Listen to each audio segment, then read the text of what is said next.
Serial Intent, Rebels, Johnson Unit. I liked, again, more of Discovery than planned, but I like to switch sides and show you like boots on the ground, more story from random people who live in that universe.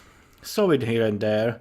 Don't want to go too far, but I like when there's like point of view character who clearly is going to die in next chapter. I think this is good that I showed a bit of a Johnson's unit. It's completely chaotic. It's not clear what the fuck they're doing. Like they're shooting at the guys at the walls, but then they see Cyril. It's supposed to be like they shooting at the walls, and then they notice that Cyril is walking. They down on the floor, by the way, and they're shooting with muskets to top of the walls that's 30 meters high. I messed up that one. Again, first draft. I think I'm gonna keep this scene in the first draft, but I'm gonna take away 10th scene when Cyril is with his hookers. I think I'm just gonna start story. Like again, back to White Kirito.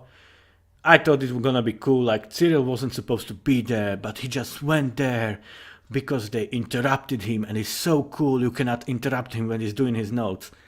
Kinda can't stand that now, so in second draft, he's gonna be there intentionally. He's gonna sneak in the city. Plus, since this is supposed to be short story, I didn't even explain how the fuck Cyril got into city. I have no idea. Originally, I wanted to ride like he just ride on this horse and on motorcycle. Again, Magitech slash Flintlocks fantasy slash steampunk.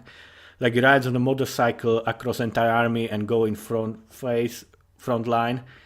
Way too Mary Sue, way too pretentious. Instead, I'm gonna make it almost like, as always, I'm not like trying to intentionally steal ideas, but I like what I like, and sometimes one time of 100 you look at something and you think this is cool idea, I want to learn how to do this.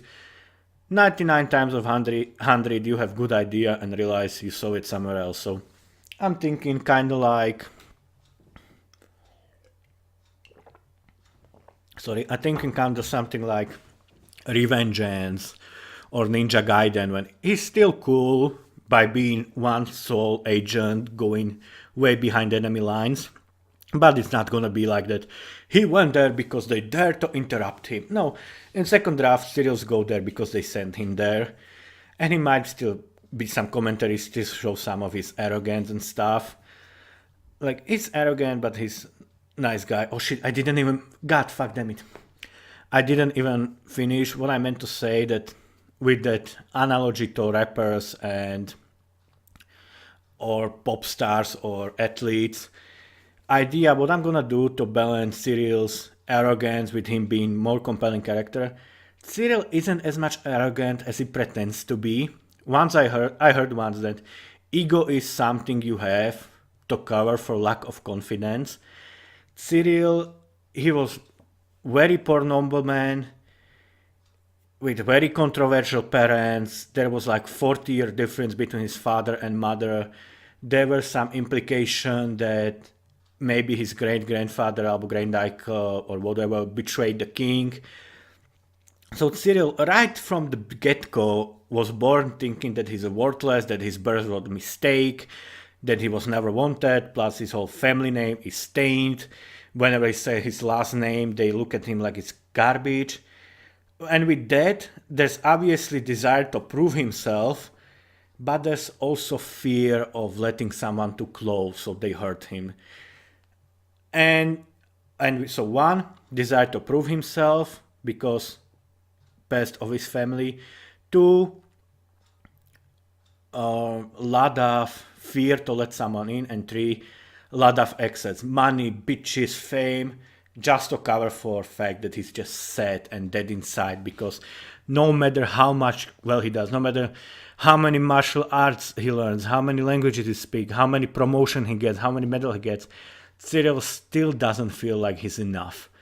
In one hand, it pushes him to be better. In other hand, it damages him mentally, and he's never happy. He's never satisfied, and he's kind of like, so from action hero guy, from original version, which is the most pretentious Kirito self-insert type of guy, I want to make him more of a he looks like White Kirito. He looks and seems like his action figure come to life, but reason for that is that he's very sad, scared boy inside.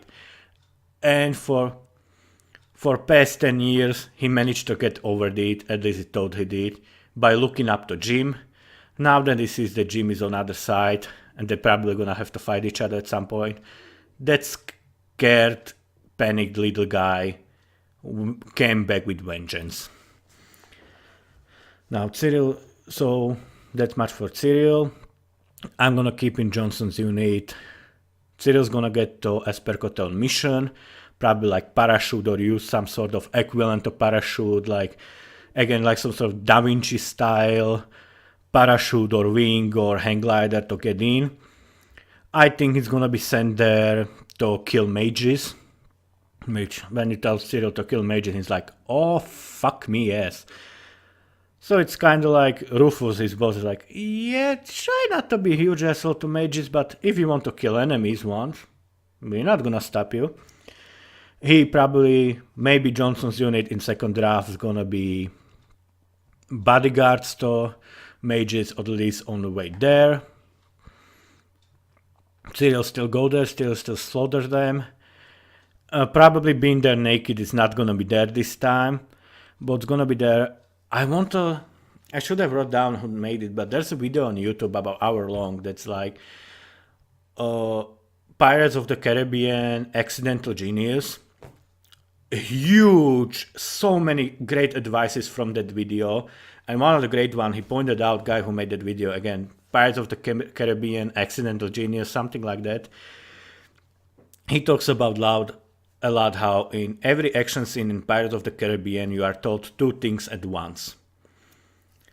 Like this one, I learned it, I saw that video after I watched this, so but I like that idea a lot. Action scene is still storytelling.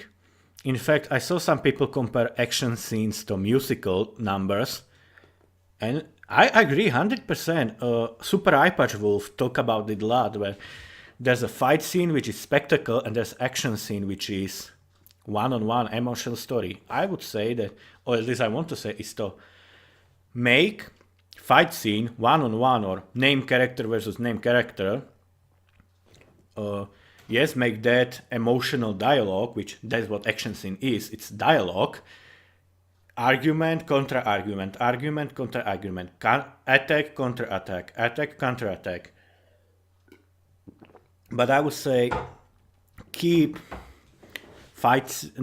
keep action scene a spectacle, one named character against many unnamed, but also do that thing what supposed to be in Pirates of the Caribbean, at least in first one, to use to tell it something else. Now, what I did here, a lot of this gonna be changed. Cyril's gonna be way more sympathetic, I hope, way less of a cunt, I hope, in second draft.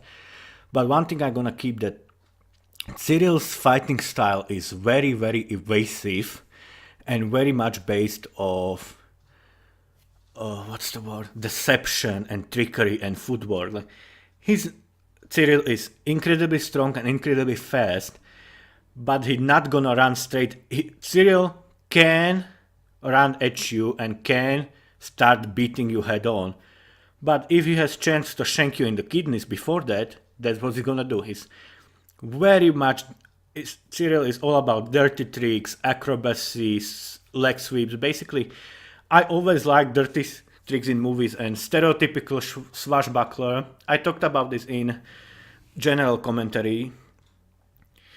I like to take something that doesn't make much sense and somehow make it to make sense. Like I said, like Country of Besson is basically what if there was decadence of pre-revolutionary France with might and moral of post-revolutionary France? Doesn't make any fucking sense. That's the point. That's the challenge.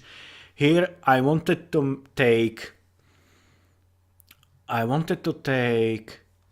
old school swashbuckling romance, Robin Hood, Zorro, Three Musketeers, your very Haha, come at me. Oh, now I'm standing on the table. Now I'm swinging on chandelier. I wanted to take that very romanticized swashbuckle romance fighting style and take it and turn it into actually very valuable, very rational combat style, which that's what Danza is. Cyril's fighting style, Danza di Tempesta, as later explained, is fighting style based on mixing melee with sword fighting, mixing tricks, acrobacy, even taunting, and turned it into actual legit fighting style that's very rational and very difficult to learn but very useful, sort of like Krav Maga or Sambo of sword fighting. In fact, in real life Savat, French kickboxing, which melee style that Cyril uses is, in that style is known for very quick combination of punches and kicks. Like, even people who don't like Savat will tell you that one thing that, mind you, people who don't like Savat will praise Savat's footwork and Savat's combination of punches and kicks. Later also Dutch kickboxing went that direction when it's not just punching or kicking, it's taking punching and kicking into one thing. And Cyril does that with his dance. Like, he mixes footwork with kicks and punches, with his sword, with his knives. So he takes all these things and somehow try to merge them into one thing that's highly... Hello?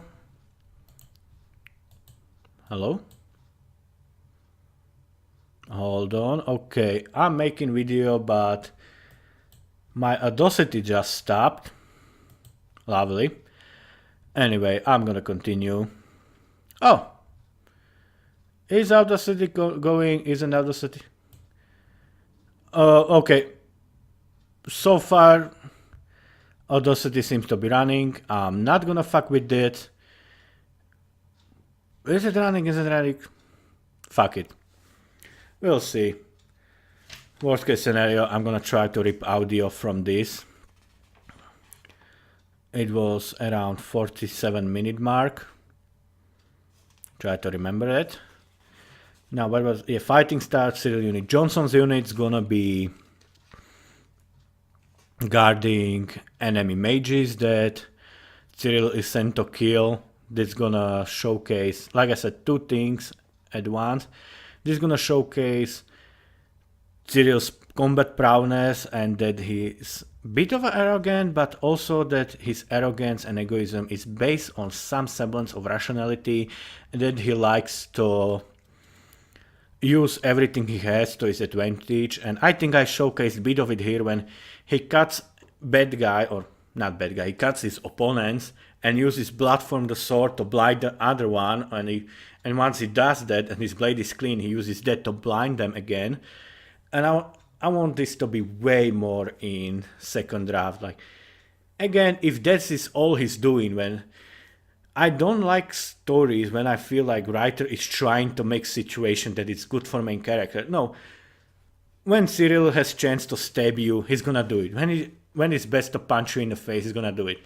But when situation is not going in his hands, Cyril relies on his gadgets and on his dirty tricks, which even later in story is said that it's not 100% reliable, and a lot of people, including Jim, when they were on same side, were highly criticizing Cyril for over-reliance on gadget, which could be his downfall, at least temporary. Like I said, with gadget-based character, I can make him the most overpowered character in the story when I feel like it, and when that gets boring, he just runs out of his shit. He just runs out of his bullets and guns and flasks, and then tension rises, and when I'm gonna make him strong again, then he just, I know, goes back and recharge. So I feel like this type of character gives me a lot of freedom. Now, Cyril and George, the young twat who didn't even start shaving himself, George. Don't know how well it came out. I wanted to bring George back in later chapters or later parts, but I completely forgot. This scene could come back. I probably will, but I like the idea that Don't know how well it came through, but I like the idea that Cyril spared George, because what I wanted to be, don't think I make good job. Don't think I made a good job, but what this was supposed to be is idea that Cyril is killer and is brutal and merciless and he goes like a fucking murder machine. But there's a line. When he sees that fight, he kept fight. He murdered this guy. He decimated Johnson's unit with extreme precision, extreme brutality, which again, don't think how well it came off, but idea was that Cyril doesn't use enemies' blood and gore and their fear because he's enjoying that. He's using these because it breaks their morale and therefore he ends fight faster. But Cyril is that type of guy who uses everything, again, doesn't showcase here, but what I wanted to be is that Cyril is type of guy who uses everything in his arsenal to defeat opponent. There's no place for fucking chivalry. There's no place for honor in battle. He's gonna use every single fucking advantage he can find to break the opponent and break them fast. But when he sees that fight is over, he don't see point in killing someone when it's unnecessary. Like, idea with George was that he clearly didn't want to be there. He was clearly just some fucking kid on wrong part of town, in wrong part, basically too young, too dumb, made mistake. Either he was drafted or he just thought he's fighting for freedom, end up on other side. So idea was that Cyril sees this kid, he gets what he threatens him, he scares him because he needs that information. As I've seen, it seems like Cyril is about to cut that kid's balls, which I throw that line in there, like Cyril almost went out of character, which that's supposed to, again, probably definitely didn't well enough, but it was supposed to mean like Cyril is pretending like he wants to hurt this kid. Then again, he might if he didn't get the information he needed. But again, George tells him what he wants, and from that point on, Cyril's like, okay, looks like he's about to kill him, but he just cuts away his insignia. And very much White Kirito, like he made a bunch of cuts and everything falls off. I'm gonna change it from simply like he comes to him and rips his insignia of his uniform and says like, okay, I'm not gonna kill you, but from now on you're working for me. Which clearly, again, I did a bad job for not clarifying it and not showing it better, but idea was that Cyril is like, I'm gonna do something horrible to you if you don't give me information I need. He gives him information he needs, and from that point on, Cyril's like, I don't need you, but I definitely don't need you to kill you. You're not obstacle anymore. In fact, when you probably get killed in a second when my guys go through, so you're gonna say that you work for me. An idea was that Cyril definitely, clearly George wasn't actually spy, but like he basically, Cyril had idea to tell him, pretend you're a spy in my service, tell them you're under my protection. An idea was that Cyril made that all up just so he doesn't have to kill this poor kid, or that the kid doesn't get murdered by overzealous Imperial soldiers. Basically it was like, you know what, just say you work for me and fuck off, I don't want to see you here again. And later, like I said, there's a moment when they're hanging out with sort of Cyril's own base. Like own little part of camp where he runs his shit. And there was the idea that either Rufus or, again, friend who shows up later, Lee, asks him, like, who is this kid? And Cyril's like, I didn't have heart to kill him. And they're like, you're growing soft, Cyril. But you're right, there's no point to kill him. I had idea like, that would be like this. George shows up like, oh, George is still alive and he's eating like soup, still confused about how he's even alive. But I forgot about it, so it's not in the first draft. But I like George, I like this idea there's like this principle, save the cat. If you want people to like your audience, have your hero to save the cat, literally or figuratively, to show his good guy / pet the dog moment on TV tropes. this was supposed to be Cyril saves the cat moment when I show you that Cyril is incredibly merciless and dedicated trained killer, but when he sees that this kid is just on the wrong place in the wrong time, he's like, okay, just tell you work for me. Like, George is supposed to be Cyril save the cat, and now I'm explaining this. I'm realizing that George is probably way more important to be in this story if I want to make Cyril more sympathetic in the future. So this probably return. Now, let's move faster. We're getting to the end. And like second, I sit down. I felt like I need to use restroom, and I don't want to make second part. I'd like rather do this commentary in one go. So let's go. Minecraft on the hill. We have young king. We have Rufus, Cyril's boss. We have Timeo. You're very I don't like secret service. Blah blah blah.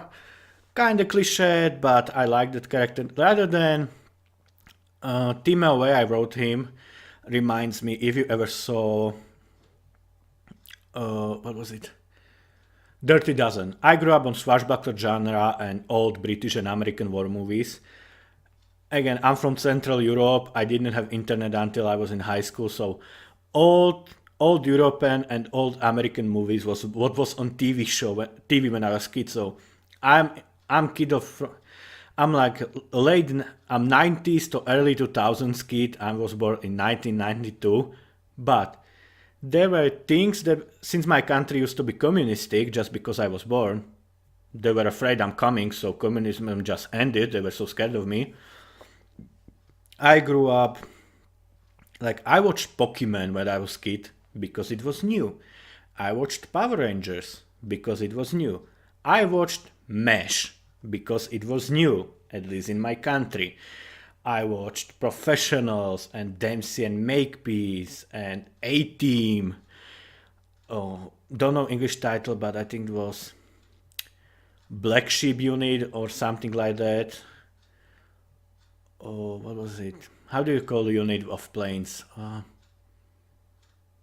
Doesn't matter, like Brigade of Black Sheeps or something. Dirty Dozen TV show, old war movies. Like, that things were super illegal until early 90s, so they were basic old, like even to the like 1950s war movies were new in my country in 90s, so that's what I grew up on. And Timeo for me is very much not bad guy, but sort of a rival character from Dirty Dozen. There was this one general who was like, "Soldier's place is on the battlefield. I don't like those special ops type of guys. They bring more trouble than they're worth." Like that type of guy, asshole. Except Timeo is legit fantastic general. He's just very distrustful towards Secret Service. Not that you can blame him.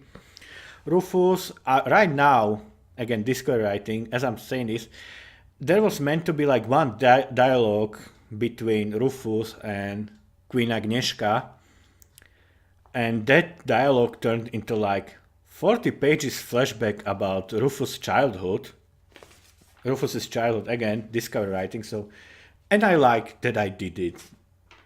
Like as always, first draft, Discovery writing, brainstorming with myself. But the idea is that what I wanted to showcase here is first, King, Lucius. Well, there's a hint on religion, but I talk about it more in general commentary, so fuck that for now. Or religion in this universe.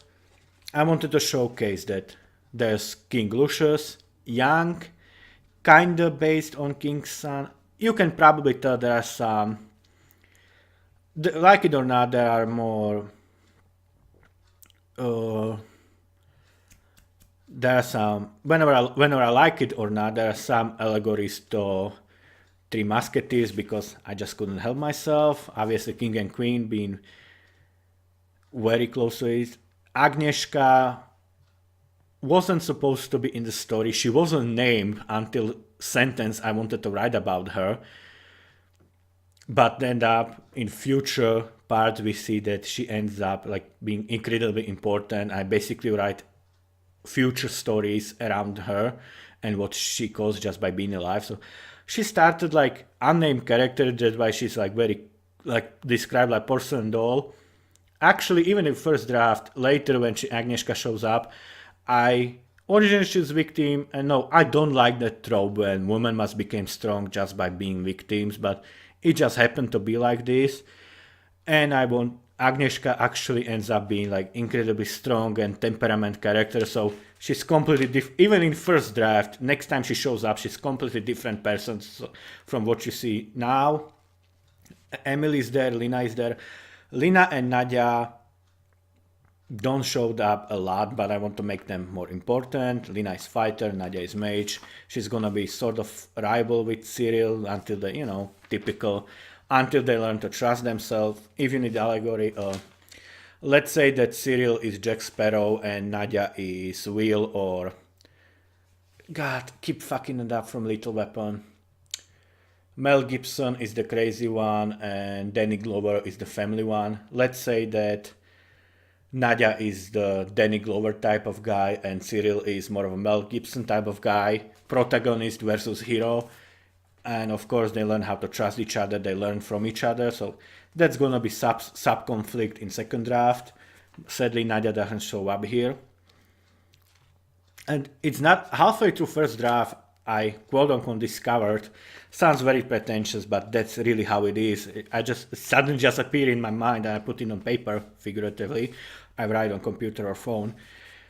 Halfway through this, I figured out that Cyril hates mages. And then I was like, wasn't there like one mage mentioned like 200 pages ago? Huh. That's how Nadia became future hero of this story. Agnieszka, again, here is kind of a porcelain doll. I want her to be more of a like, she's the king is nice, but she's like backbone of the king.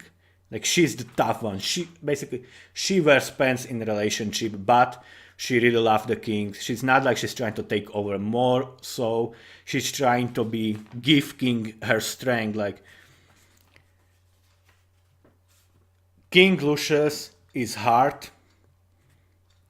Queen Agnieszka is heart, but also soul, brain, muscle, and backbone. Agnieszka gets along very well with Rufus because Rufus, with help of Lucerns / Royal Musketeers, which Cyril, Jim, and Huey and Lee were part of.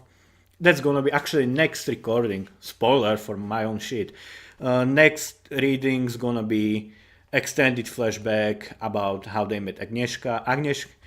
Lucius is kind of like based of King's son and guys like that. What was it? Ludwig XIV, King's son, but except kind of like more sympathetic, where it's even later in first draft mentioned that King Lucius is young and they think he's naive, but he's not as much naive as he's idealistic. His father was complete badass, he isn't, so he just wants to help. He sees everyone as his subjects, and he doesn't, even rebels. It's showed even here that Lucius understands that you need to put down rebellion, but he prefer if he managed to save everyone. It's almost like pacifistic hero. Almost like if Vash Stampede from Trigun was head of an empire. Something like that. Like he wished to save everyone, and people around him, Rufus, Timeo, and Agnieszka, probably only thing those three agree upon is like, get it, but sometimes you gotta kill motherfucker. Agnieszka herself is kind of a mix between Annalise, Queen Annalise, or whatever you pronounce it, from Three Musketeers. She's based off real person, and keep forgetting that she's based off her. She's based off Maria Antoinetta, last Queen of France, and she's also partially based off, keep forgetting her fucking name, but Napoleon's second wife, the Polish chick. Again, you might, at least people from Europe might guess Agnieszka is Polish name. She's not, again, not supposed to be one-to-one analogy, but at least I take inspiration and then I go discover and change it and bastardize it. So if Besson is France, but it isn't, then that other country, which I swear I named it, but I forget it, where Cyril's original girlfriend, Isabella slash Sofia, whatever name she's gonna have. Isabella is more Spanish name. I'm gonna pick some vaguely Italian name, and that's gonna be woman who taught Cyril his signature style. She's vaguely Italian, and now Agnieszka is vaguely Polish. And what I'm going from, probably closest I can think of, like in Game of Thrones, you can tell that some part, like Westeros is Western Europe, but you can't really tell this and this, what is what. In Full Metal Alchemist, you can tell that that main country is basically you can tell that main country in Full Metal Alchemist is like either British Empire at its height or Nazi Germany. You can tell that Leorians are basically Jews, but not quite really. You know, start with inspiration, then add things so it's not so obvious and it's not one-to-one analogy. So that's that. Rufus gonna be important. Rufus is now it's getting interesting. Rufus is based off one fictional character, one real character, and one character who has both fictional and real life side. So fictional side, clearly Sigmund Dijkstra from Witcher, probably my favorite character from that story. What's his name? Wolsingen, guy who pretty much invented British Secret Service and was protector of Queen Elizabeth I. And Cardinal Richelieu, which, yes, Cardinal Richelieu was villain from Three Musketeers, but also real life Captain Richelieu pretty much, again, invented French Secret Service, and he wasn't very loved by people, but it's fact that he saved a lot of lives, especially his king. Not taking sides, but taking inspiration. And there was this one historical element called Siege of Rocher. I think I'm pronouncing it right, probably not. But there was one city when heretics and rebels against French king basically took over one city, and Cardinal Richelieu had it surrounded, hungered out city, and then he destroyed the rebellion. He made sure that king comes through first with his bodyguard to make it seem like not Cardinal Richelieu, but king is the savior. And then he made laws that actually spared most rebels. So you can hate real life Cardinal Richelieu as a person, but you cannot deny he was fucking tactician, and he destroyed. There was a great documentary. Again, I mentioned it in general commentary, I think. I just realized, but Master Spies, great documentary, when they explained that basically imagine that if every terrorist in the world took over New York City, but instead of panicking, one guy in American army is like, yeah, we have everyone's like, oh my god, all the terrorists in the world take over New York City, what are we gonna do? And then one guy is like, yeah, all of them on one place, let's fuck them up. And as you might guess already, real life Siege of Rocher is inspiration for Espercote and this story, at least in political meanings of this story. Political meanings, you know what I mean. Sides who are fighting in this war. That's that. Yeah, wall is destroyed. Hill group being Agnieszka, Lucius. I need to start moving around. I just realized that there are gonna be parts when you can't hear me at all. Oh, I fucked this up. Oh, yeah, that's gonna be part where you won't be able to hear me at all. Anyway, Hill group comes through hole in the wall that Cyril created. It's probably gonna be way different. It was way on the nose, and reading this for the third time, I realized there's no fucking chance that Cyril and others wouldn't realize they're walking into the trap. So it's gonna be probably less obvious, perhaps. Jim himself destroys the wall so they can enter. And then there's last part of this segment, Jim's resolution, when we show that yes, indeed, Jim planned this, Jim wanted that army come in, and clearly Secret Service, King and Besson's army don't realize they are walking into a trap. Now, I'm really tired, I really need to use restroom, so thank you guys for listening. With this part we finished our first recording session and first commentary, and also we're gonna enter second part. There are no chapters in first draft, but basically next segment is gonna be long flashback scene when we see how Cyril, Jim and Huey used to work together in special units, how they meet Princess Agnieszka at the time from foreign country.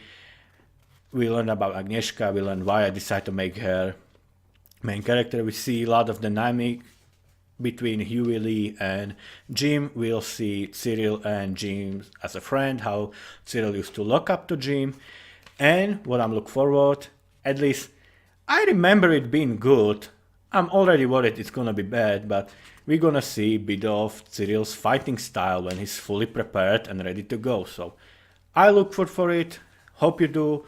Hope I entertain you. Thank you for any comment you could give me. Especially, I'm gonna love positive comment. I need criticism, so please, anything you can tell me, such as things like stop saying keep your fucking mouth next to microphone, and speak a little slower, because I've been told that in past. Basically, I'm used to when I was a kid, I would never get place to talk, so when I had chance to talk, I would just try to say everything at once.